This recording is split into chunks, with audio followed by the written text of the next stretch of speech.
बिस्मिल्लाहिर्रहमानिर्रहीम। एक्सरसाइज 9.1 है। इसका question number 3। What is the circular measure of the angle between the hands of watch at 4 o'clock। यानी जब 4 बजेंगे तो जो क्लॉक के हैंड्स हैं एंगल उनके दरमियान में कितना बनेगा। आप देखें ये अगर क्लॉक है, यहाँ पे आपको पता है 12 है, यहाँ पे 6 है, यहाँ पे 3 होता है, यहाँ पे 9। अब देखें 4 यहाँ पे होगा, ये है 4, ये 5, इसी तरह से। ठीक है, सारा लिखना चाहें तो लिख लें। अब ये जो 4 o'clock होंगे, आपको पता है एक जो आपकी जो है वो हैंड यहाँ पे होगा और एक हैंड जो है वो यहाँ पे होगा। आपने ये वाला एंगल फाइंड आउट करना है। यानी जब 4 बजेंगे क्लॉक पे तो एंगल जो है इन दोनों हैंड्स के दरमियान में कितना बनेगा। अब ये देखिए, आपको पता है यहाँ पे हमने टोटल एंगल हमारे पास 360 होते हैं, लेकिन आपने 360 को कितने पार्ट्स में डिवाइड किया हुआ है? 12 पार्ट्स में।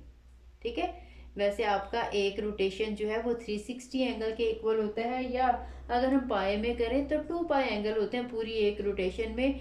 और यहाँ पे जो है हमने इसको एक पूरी रोटेशन को डिवाइड किया हुआ है 12 पार्ट्स में। तो आपने, इसका मतलब है अगर एक पार्ट यहाँ से लेके यहाँ तक फाइंड आउट करना होगा तो आप 2 पाई को 12 के साथ डिवाइड कर देंगे। ठीक है, यहाँ हम लिख लेते हैं एंगल इन 12 और एंगल इन 12 और इज इक्वल्स टू 2 पाई। अगर हमने एंगल इन 1 आवर निकालना हो, 1 आवर निकालना हो तो वो 2 पाई। आपको पता है जब भी एक ही वैल्यू निकालनी हो तो आपने इसके साथ डिवाइड करना होता है। तो उसके बाद आपने, क्योंकि वैल्यू निकालनी है 4 पे, तो यहाँ तक 4 पार्ट्स बनते हैं, 1 2 3 और ये टोटल 4 पार्ट्स। तो एंगल इन, जैसे आप छोटी क्लासेस में करते रहे ना, ज़्यादा की कीमत इतनी है, एक की कीमत कितनी होगी, फिर उसके बाद जितने की भी आपने फाइंड करनी हो, तो बिल्कुल इसी तरह से ही आपने करना है। 1 पार्ट की करनी है तो डिवाइड करनी है, इसके बाद हमने जब ज़्यादा की निकाली है तो उसके साथ मल्टीप्लाई करना है। 4 आवर्स में कितना हो जाएगा? 2 पाई 12 इंटू 4। ठीक है, आपने इसको सिंप्लीफाई करना है तो हमारे पास आंसर आ जाएगा। जब भी हम पाई की बात करें तो ये एक्चुअली हम रेडियंस में एंगल की बात कर रहे हैं। जब नहीं भी लिखा हो तो फिर वो रेडियंस ही होता है। इनकी कटिंग कर लेंगे, ये आ जाएगा। अगेन इसकी कटिंग होगी तो ये आ जाएगा 2 2 ज़र 4 और 2 3 ज़र 6, 2 पाई/3। ठीक है, ये आपका आंसर आ जाएगा।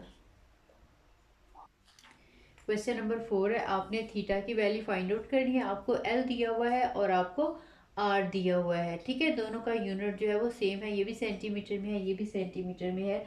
तो आपने एल का, आर का और थीटा के एक रिलेशन पढ़ा था। ठीक है, theta is equals to L over R, हम वही लिखेंगे। यहाँ पे एल की और आर की वैल्यू सब्स्टिट्यूट करेंगे। L is 1.5 and R is equals to 2.5।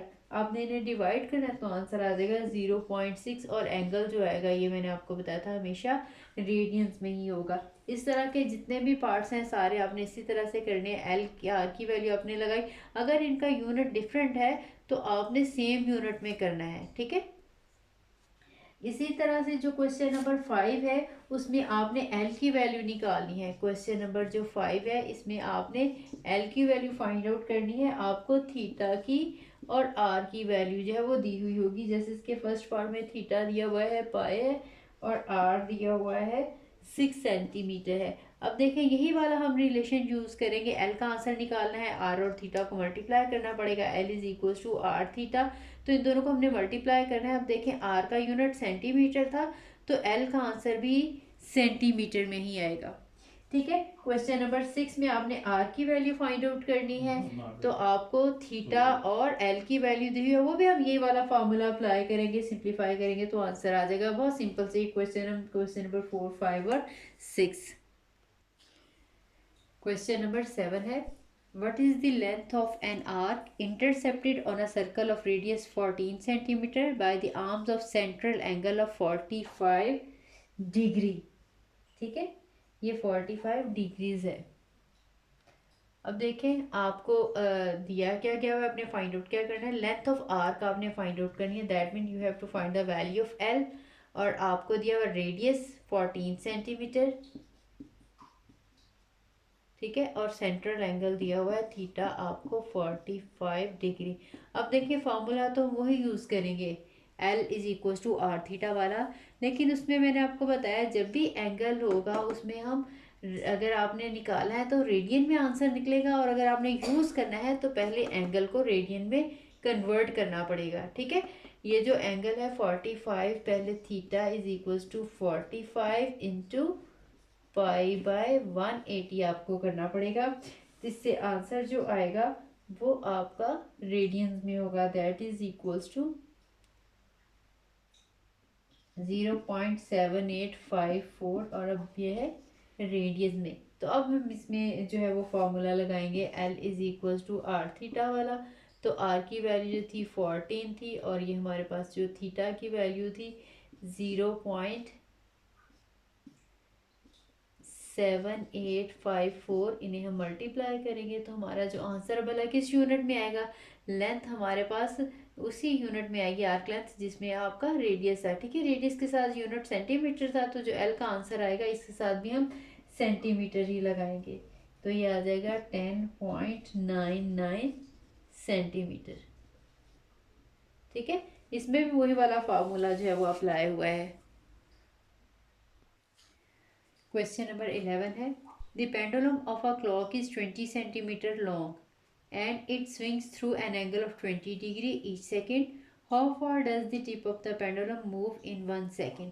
यानी कोई क्लॉक है, देखें इस तरह, और ये क्लॉक के नीचे ये जो पेंडुलम है इसकी जो लेंथ दी हुई है वो 20 सेंटीमीटर है, ठीक है। और साथ में ये बताया है कि जो 1 सेकंड में ये 20 डिग्री जो है वो स्विंग करता है, यानी देखिए यहाँ से 1 सेकंड में, यहाँ से क्योंकि पेंडुलम इस तरह से मूव कर रहा है ना, यहाँ से यहाँ, तो 1 सेकंड में यहाँ से इस तरह से मूव कर रहा है।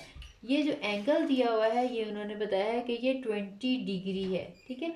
एंगल जो है वो 20 डिग्री है। ये जो पेंडुलम की लेंथ है, देखें अगर ये हम ये सर्कल सपोज ये कंप्लीट करें, क्योंकि ये ठीक है ये सर्कल में ये रोटेट कर रहा है, ये आपने जो आर है वो 20 सेंटीमीटर है, ठीक है। ये जो लेंथ है ये एज अ रेडियल सेगमेंट जो है वो यूज़ हो रही है, और ये देखें ये इस तरह से, जैसे देखें यहाँ से जो है वो फिक्स्ड है पॉइंट, तो ये इस तरह से गोलाई में मूव कर रहा है।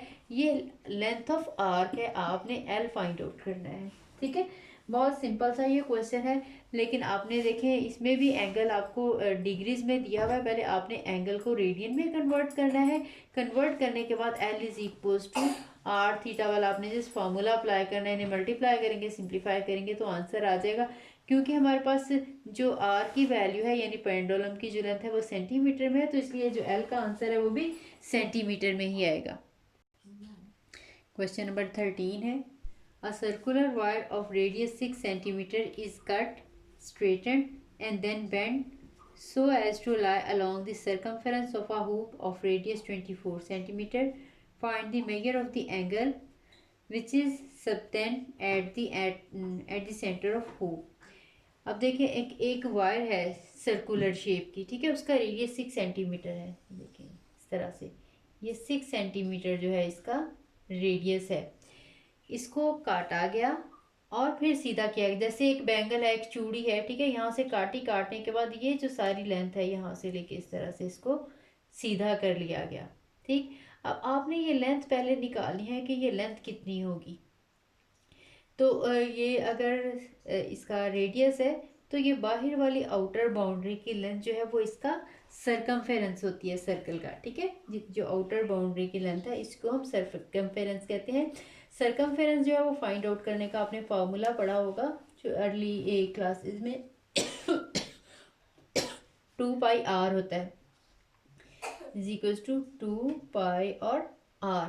अब यहाँ पे हमें रेडियस जो है वो 6 सेंटीमीटर दिया हुआ है, तो यहाँ पे 2π इंटू 6 लगा लेंगे, 6 2 ज़ार 12π, या फिर आप पाई की वैल्यू वही जो 22/7 करके लगाते हैं या पॉइंट्स में वो वैल्यू लगा सकते हैं, या एज इट इज़ भी रहने देंगे तब भी ठीक है, ठीक है। ये इसकी लेंथ आ गई हमारे पास, ये जो इसको रिंग को काटा है इस वायर को और इसको स्ट्रेट किया है, तो ये इसकी जो लेंथ है ये 12 पाई है।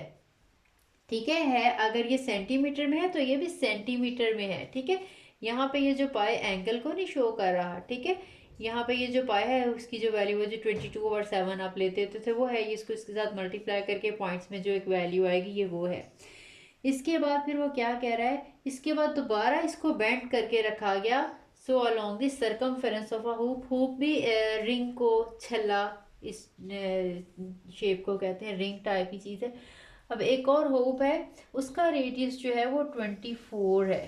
ठीक है, ये हमारे पास अगर ये हमारे पास बड़ा सर्कल है ये उससे इसका रेडियस जो ये 6 था, अब इसका जो रेडियस है ये 24 सेंटीमीटर है। तो इसको ये जो रिंग को सीधा किया गया, इसको बेंड कर करके यहाँ रखा गया बिल्कुल इसके सरकमफेरेंस के साथ साथ इस तरह से करके। ठीक है, जहाँ पे ये रिंग था ये उसके साथ उसी बिल्कुल शेप में उसके साथ साथ टर्न किया गया। अब पूछा क्या है, along the circumference of the hoop of radius 24 find the major of the angle which is subtended at the centre of hoop. Centre of hoop हमने बताया ना कि ये देखिए यहाँ से लेके यहाँ तक ये 12 पाई है इसकी लेंथ। ठीक है, तो आपने ये जिसको टर्न किया था ये 12 पाई है इसकी लेंथ, और ये जो इसका रेडियस है ये 24 सेंटीमीटर है। आपने ये वाला सेंट्रल एंगल फाइंड आउट करना है। That mean you have to find the value of theta. Your radius is r is equals to 24 centimetre and l is equals to 12 pi, ये भी सेंटीमीटर ही है। ठीक है, तो आपने theta is equals to L over R होता है, एल ओवर आर उसी फॉर्मूला में इनकी वैल्यू लगा देनी है। L is 12 pi and this is equals to 24। इसको सिंप्लीफाई करेंगे तो आंसर आ जाएगा पाई/2। ठीक है, और ये जो एंगल है ये रेडियंस में है, पाई/2 90 डिग्री होता है। ये जो डायग्राम है ये मैंने आपको एक्सप्लेन करने के लिए बताई, अगर आप बनाना भी चाहें तो कोई मसला नहीं है। ठीक है, नहीं भी बनाएंगे तो भी कोई बात नहीं, लेकिन मैंने सिर्फ आपको समझाया है कि ये जो 12 पाई है ये इस सर्कल की लेंथ है, जो कि इसका सरकमफेरेंस है वो आपने निकालनी है 2πr वाले फार्मूला से, और जस्ट उसको आपने कर्व करना है। यहाँ पे ये जो लेंथ है एल के तौर पे आएगी, एल की लेंथ के तौर पे आएगी, क्योंकि हमने इसी वाली लेंथ को हमने दोबारा से कर्व फॉर्म में रख दिया है इसके ये जो हुप था उसके सरकमफेरेंस के साथ साथ। तो ये जो सेंट्रल एंगल है ये हमने निकाला है उसी वाले मेथड से। क्वेश्चन नंबर 15 है, two cities A and B lie on equator. Two cities हैं, दोनों इक्वेटर पे हैं, such that their longitude are 45 degree east and 25 degree west respectively. Find the distance between the two cities taking radius of the each of the earth as 6400 kilometers. ठीक है, to cities हैं, दोनों equator के ऊपर हैं। ठीक है, आपने एक जो है ईस्ट वाली साइड पे है और एक जो है वो वेस्ट वाली साइड पे है। ठीक है, आपको अगर मैं थोड़ा सा एक्सप्लेन ज़रा कर दूं, अब देखें ये हमारी ज़मीन है, यहाँ पे सेंटर में इक्वेटर लाइन है। ठीक है, ये ज़मीन का सेंटर, जैसे ये तो ज़मीन की आउटर बाउंड्री पे कह लें एक लाइन है, और ज़मीन का सेंटर अब यहाँ पे क्योंकि 3D डायग्राम तो नहीं मैं आपको दिखा सकती, सपोज यहाँ पे है ज़मीन का सेंटर। ठीक है, ये ज़मीन का सेंटर क्योंकि इस इक्वेटर के बिल्कुल पीछे आएगा इसलिए मैं इतना क्लियरली दिखा नहीं सकती।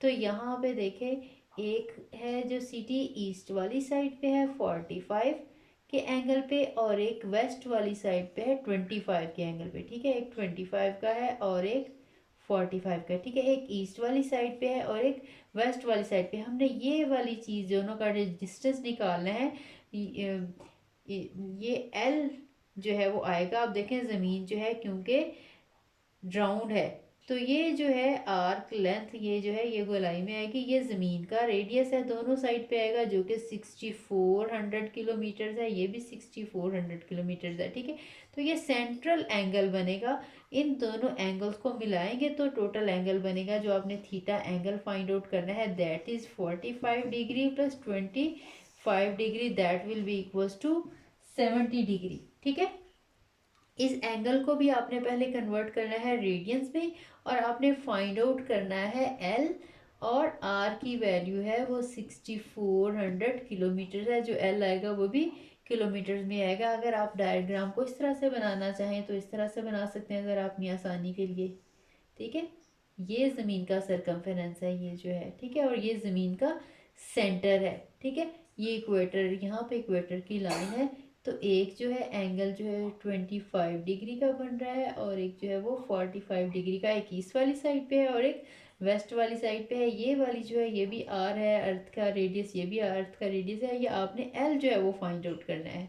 ठीक है, अब इसको बहुत आसानी से वही हम जो theta is equal to L over R या L is equal to R theta वाले फार्मूले से निकाल सकते हैं। जस्ट आपने इस वैल्यू को कन्वर्ट करना है थीटा को रेडियंस में। थीटा को रेडियंस में कैसे कन्वर्ट करेंगे, 70 को आप पाई ओवर 180 के साथ मल्टीप्लाई करेंगे तो ये जो आंसर आएगा यहाँ पे हमारे पास ये रेडियंस में होगा। उस आंसर को आपने थीटा को और आर को जस्ट मल्टीप्लाई करना है तो किलोमीटर्स में एल का आंसर आ जाएगा, जो कि डिस्टेंस है बिटवीन दी सिटीज़। तो ये एक्सरसाइज जो है ये 9.1 आप कंप्लीट कर लीजिएगा।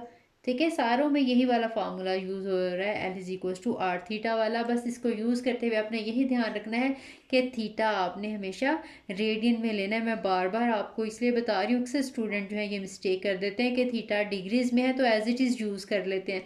अगर डिग्री में एज इट इज़ 70 वैल्यू लेंगे तो आपका आंसर जो है वो रॉन्ग हो जाएगा।